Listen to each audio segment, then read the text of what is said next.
সারা পুরুলিয়া জেলা তথা এই বৃহত্তর মানভূম এলাকায় ছড়িয়ে রয়েছে বিভিন্ন লোক সংস্কৃতির সম্ভার।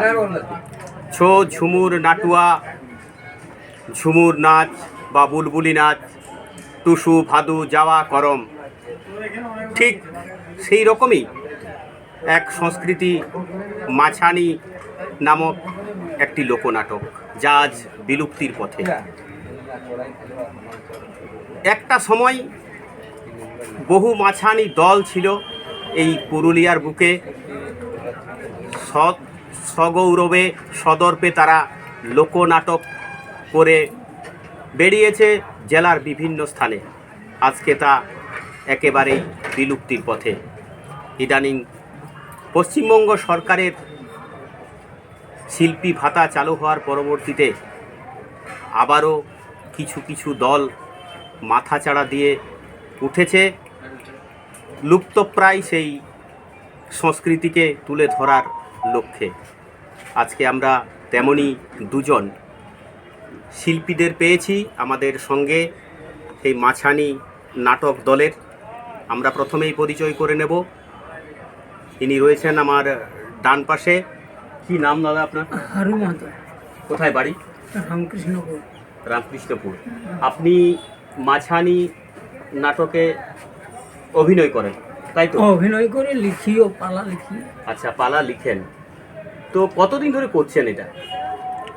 এটা বহুদিন ধরে করছি। তো তখন আমরা এটা মানে চৈত সংক্রান্তিতে যেটা শিবের ইয়েতে না গাঞ্জন, সেই সময় এইটার মানে ভ্যালিড ছিল বেশি।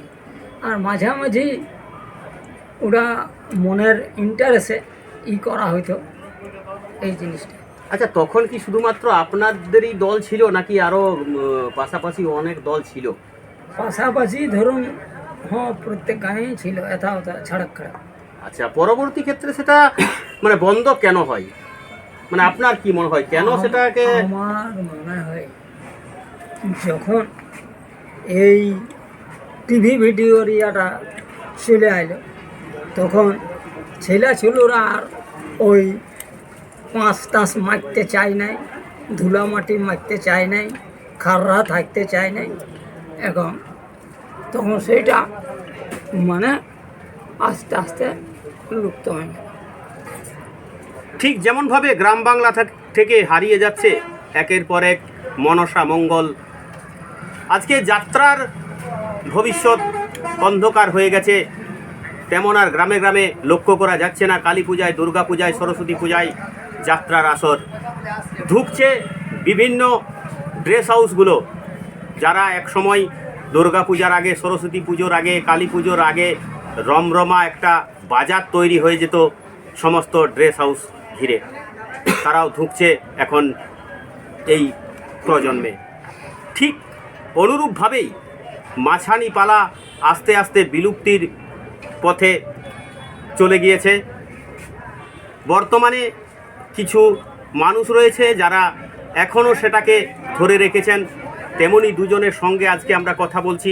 আমার বাম পাশে রয়েছেন ওই গ্রামেরই নির্মল মাহাতো মহাশয়। তাকে ব্যক্তিগতভাবে আমি অনেক দিন ধরে চিনি। তিনি শিল্প সংস্কৃতির সঙ্গে যুক্ত রয়েছেন। আজকে তাকে পেয়েছি। আমরা জেনে নেব এই মাছানি সম্পর্কে। মাছানি নাটকটা মূলত কি বিষয়ের উপর করা হয় এবং সেটা কিভাবে জনসমক্ষে মানে তুলে ধরা হয়? আসল হচ্ছে কি, আমরা প্রথম দিকটাই মানে পুরাতন জিনিস যেটা, সেটা তুলে ধরছি। ইয়ার পর সরকারের মাধ্যমে যেটা বলছে সেইটাই এখন করছি। আসল কিন্তু আমাদের পুরাতন যেটা ছিল সেইটাই তুলে ধরছি, ধরতেছিল।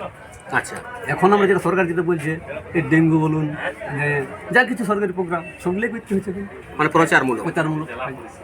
তারপরে এরকম আমাদের বিভিন্ন রকম পালা আছে, 84 বুদ্ধির এক বুদ্ধি, কিছু হাস্যকর, কিছু জানবারও আছে, কিছু জ্ঞান দেওয়ারও আছে।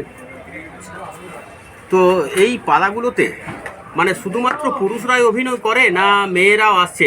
না, মেয়েরা নাই, আমাদের মেল ফিমেল। আচ্ছা, মেল নেই, ফিমেল সাজে করে।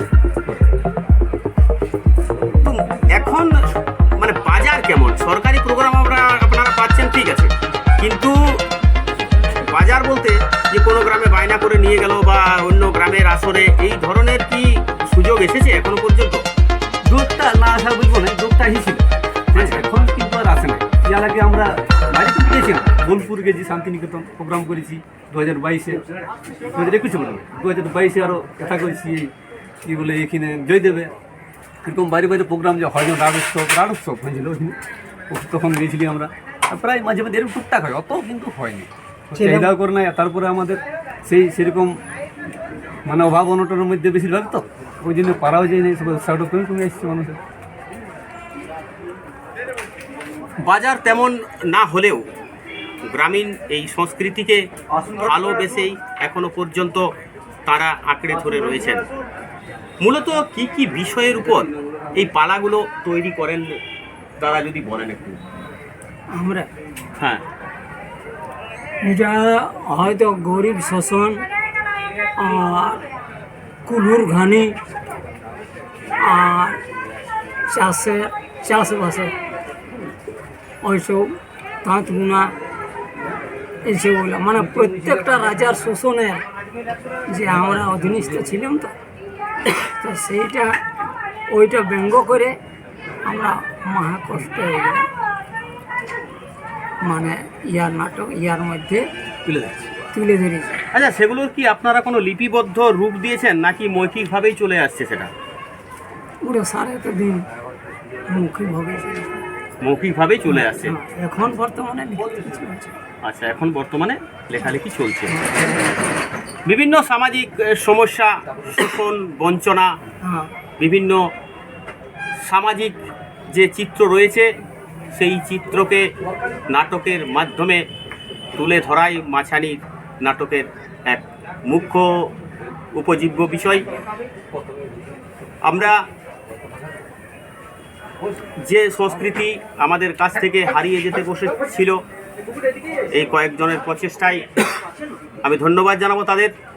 আবারও সেই সংস্কৃতিকে জনমানুষে তুলে ধরার যে প্রয়াস তারা নিয়েছেন, তাদেরকে ধন্যবাদ জানাবো। আগামী দিনে তারা আরও ভালোভাবে এগিয়ে চলুক সংস্কৃতি রক্ষায়। আমি আবারও ধন্যবাদ জানাবো আজকে আমাদের সঙ্গে সময় দেওয়ার জন্য দুজন মাছানি শিল্পীকে। আপনারাও দর্শকদের বলি, আপনারাও আমাদের সঙ্গে থাকুন। এইভাবে শিল্পীদের আমরা আপনাদের পাশে নিয়ে আসব পরপর।